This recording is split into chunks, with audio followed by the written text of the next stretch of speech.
আমি আসলে খুব হ্যাপি, কারণ ওই সময় ইভেন যখন তারিক জয়েন করছি, আমি ওই সময় তো চিন্তা করছি মানে আরো প্লেয়ার জয়েন করবে না, বাট এখন দেখতেছি আস্তে আস্তে মানে এই নাম্বার বাড়তেছে।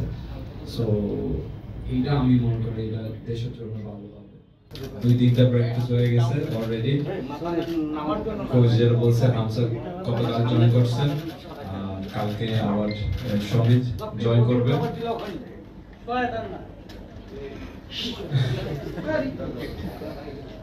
সো কালকে আমার ম্যাচ, অফকোর্স 10 তারিখ এটা সবচেয়ে ইম্পর্টেন্ট ম্যাচ, বাট কালকের ম্যাচও ইম্পর্টেন্ট, এটা ভুটানের সাথে। So we will give our best. The situation একটু ডিফারেন্ট কারণ লাস্ট টাইম যখন আমরা ভুটানের সাথে খেলছি, maximum player didn't play for 2-3 months, আর এখন লিগ মাত্র শেষ হয়েছে, সো সবাই ম্যাচ ফিট আছে। সো ডিফারেন্ট ইজ মানে it's a different scenario.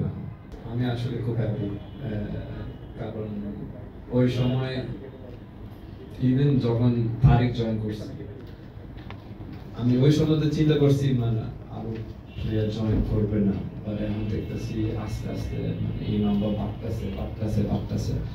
So এইটা আমি মনে করি এটা দেশের জন্য ভালো হবে।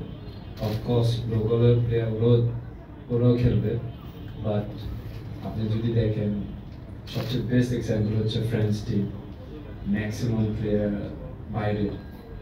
সো আর ওরা ওয়ার্ল্ড কাপ চ্যাম্পিয়ন হয়ে গেছে, বাট আমি সেম সিনারিও দেখতেছি আস্তে আস্তে যেটা আমরা ফরেনার বলি ওরা জয়েন করতেছে।